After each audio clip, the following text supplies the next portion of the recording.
One of the scriptures I had a problem with growing up is in Romans 4. It says, and Abraham staggered not at the promise. Used to really affect me.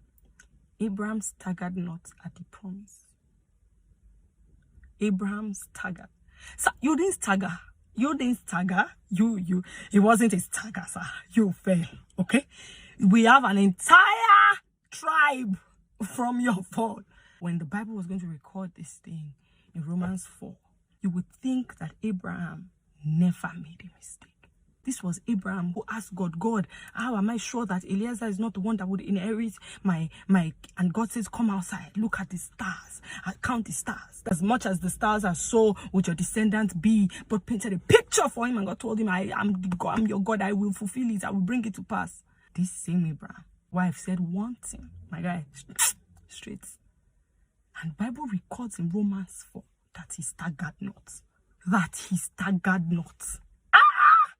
Yet Esau made one tiny mistake like this. Called him an infidel. Called him in the New Testament. He was literally insulted.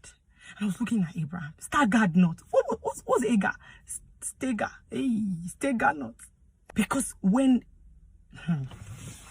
God defines you, he doesn't define you by what you've done. He defines you by what he has made you to be. Holiness is not something that you achieve. Holiness is what you are made. Ephesians 1:3, I think, it says, I write this to believers who have been made holy. Hebrews 10:14 says, having made perfect them that are being made holy. Holiness is something that we are made and is what he calls us. So Abraham, even though he staggered in the Old Testament, but because as long as he trusted God enough to perpetuate the line that Jesus came from, when it was going to be defined after Jesus, through the eyes of Jesus, he staggered not. But Esau, who made a mistake, the mistake he made was that he refused Jesus to be born through his line. He said, what is that to me? It was called nonentity. Look at the lives of those people that you think staggered not. That's why you don't look at anybody and just covet their lives or their mantle. Hello, the Holy Spirit is the mantle you need. Jesus is all the mantle you need. People are going through their own journeys, their own personal, private journeys, but God is a God that covers his children. That's why you can't covet people. Not because what they have outside is not glittering or attractive, but because in the entirety of it, you don't know what's going on in the end, but you know you, and the Holy Spirit knows you, and you know the Holy Spirit, and you know Jesus is the only perfect one. Why not just trust him?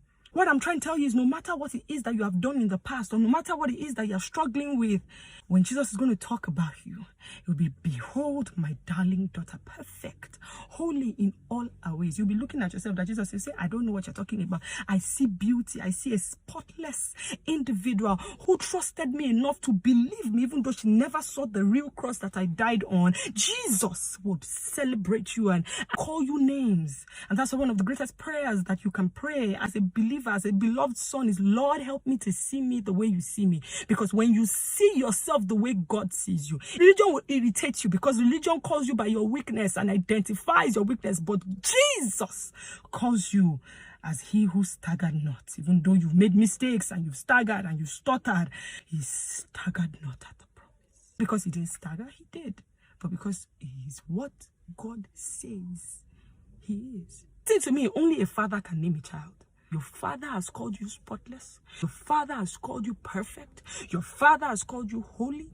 Your father has called you beloved. Your father has called you worthy to be loved. Your father has died for you. Your father rose for your justification. Your father sanctified you. Your father has made you his own. Your father has given you his signet ring. Your father has given you his DNA. You are what your father says you are. It's high time you believe what your father calls you. It's high time you believe what your father has done for you. It's high time you rest in it. It's high time you come to that place where you don't see yourself by what has happened, the experiences that has happened, but by what your God, your father has called you. And listen to me, your husband says he loves you.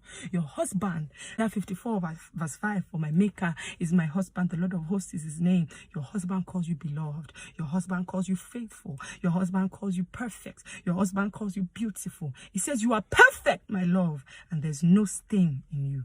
Walk like the bride who the husband loves. Walk like the prince who the King loved. Walk like the Son who our Father loved.